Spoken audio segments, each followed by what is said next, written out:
Hi friends, മിനീസ് വേൾഡിലേക്ക് എല്ലാവർക്കും സ്വാഗതം. എന്തൊക്കെയുണ്ട് വിശേഷം? എല്ലാവരും ഓണമൊക്കെ ആഘോഷിച്ചോ? ഓണസദ്യയൊക്കെ വീട്ടിൽ വെച്ചോ? ഇവിടെ നമ്മളെ വീട്ടില് വളരെ കേമായിട്ടൊന്നും ഓണം വെച്ചില്ല. പക്ഷെ നമുക്ക് ഒന്ന് രണ്ട് അസോസിയേഷനുകളില് നമ്മൾ അതിന്റെ മെമ്പേഴ്സ് ആയതുകൊണ്ട് അവിടെ പോയി ഓണസദ്യയൊക്കെ കഴിച്ചു. മക്കളൊക്കെ തിരിച്ച് യൂണിവേഴ്സിറ്റിയിലേക്ക് പോയിരിക്കുന്നു.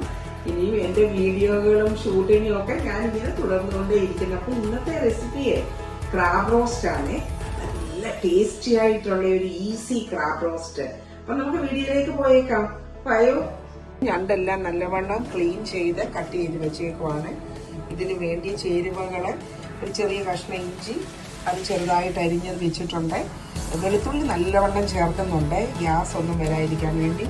അപ്പം ഇതൊരു 6-7 അല്ലി വലിയ വലിപ്പമുള്ള വെളുത്തുള്ളി ആയിരുന്നു, അത് കട്ട് ചെയ്ത് വെച്ചിട്ടുണ്ട്. 2 ഒനിയൻ ചെറുതായിട്ട് അരിഞ്ഞ് വെച്ചിട്ടുണ്ട്. ഇത് 3 പച്ചമുളക് ചെറുതായിട്ട് അരിഞ്ഞ് വെച്ചിട്ടുണ്ട്. ഒരു വലിയ തക്കാളി ചെറുതായിട്ട് അരിഞ്ഞ് വെച്ചിട്ടുണ്ട്. കുറച്ച് കറിവേപ്പില, പിന്നെ നമുക്ക് മഞ്ഞൾപ്പൊടി, മുളക് പൊടി, മഞ്ഞൾപ്പൊടിയും വേണം. അതുപോലെ തന്നെ നമുക്ക് ലാസ്റ്റ് ചേർക്കാൻ വേണ്ടി കുറച്ച് കുരുമുളകും പെരിഞ്ചീരകവും കൂടെ ഇതൊന്ന് പൊടിച്ചെടുക്കണം. ഒരു പാത്രം വെച്ച് അതിൽ വെള്ളമൊക്കെ പറ്റി കഴിഞ്ഞപ്പോൾ നമുക്ക് ഇതിലേക്ക് എണ്ണ ചേർത്ത് കൊടുക്കണം. ഞാൻ വെളിച്ചെണ്ണയാണ് ഉപയോഗിക്കുന്നത്. അതിന് വേണ്ടി 2 ടേബിൾ സ്പൂണോളം വെളിച്ചെണ്ണ ചേർത്ത് കൊടുത്തു. ഇനി ഇതിലേക്ക് ഈ വെളിച്ചെണ്ണ ഒന്ന് ചൂടാകുമ്പോൾ നമ്മൾ കടുകിട്ട് പൊട്ടിക്കണം. ഇപ്പം വെളിച്ചെണ്ണ ചൂടായിട്ടുണ്ട്. ഇതിലേക്ക് കുറച്ച് കടുകിട്ട് ഈ കടുക് പൊട്ടിക്കഴിയുമ്പോൾ നമുക്ക് ഇഞ്ചിയും വെളുത്തുള്ളിയുമാണ് ആദ്യം ചേർക്കേണ്ടത്.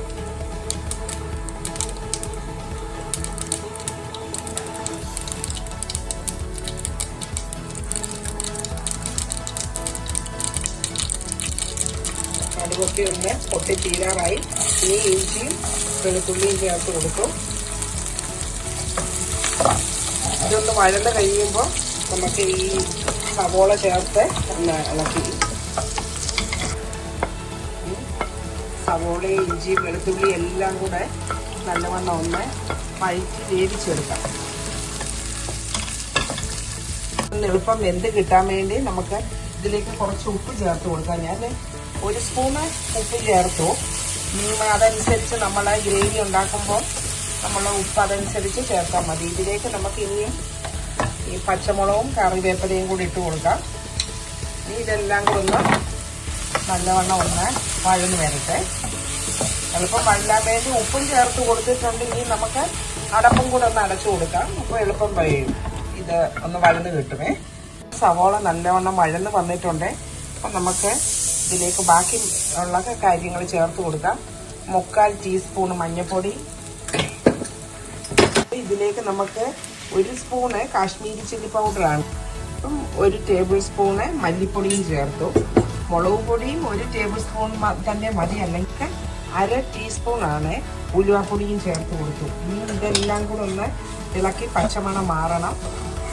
പച്ചമണം മാറിക്കഴിയുമ്പോൾ നമുക്ക് തക്കാളി ചേർത്ത് കൊടുക്കാം.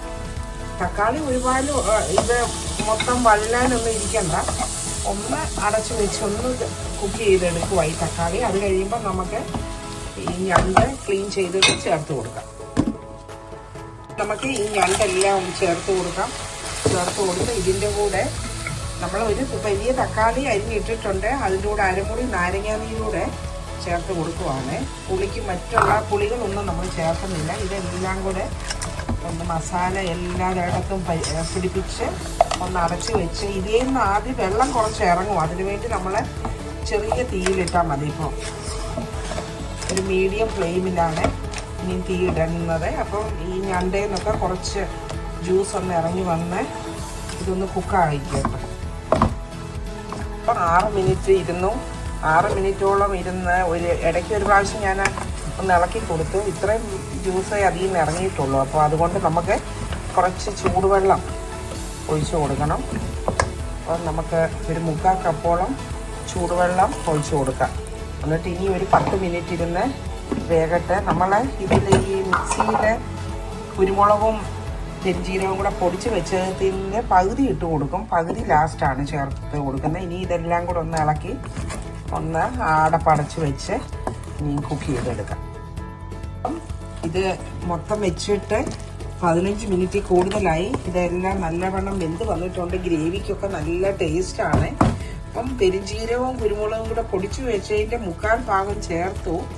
ഞാൻ ഓർത്തു ലാസ്റ്റ് കുറച്ചുകൂടെ ചേർത്ത് കൊടുക്കാമെന്ന്. അതിൻ്റെ ആവശ്യമില്ല, ഇപ്പം തന്നെ നല്ല മണവും അതിൻ്റെ രുചിയെല്ലാം ഉണ്ട്. അതുകൊണ്ട് ലാസ്റ്റ് നമുക്ക് കുറച്ച് നല്ല പച്ച കറിവേപ്പില അത് ഇട്ട് കൊടുത്ത് ഒരു കുറച്ച് വെളിച്ചെണ്ണയും കൂടെ ഒന്ന് മുകളിൽ കൂടെ ഒന്ന് തൂവി കൊടുക്കുക. ഇങ്ങനെ വേറെ ഒന്നും വേണ്ട.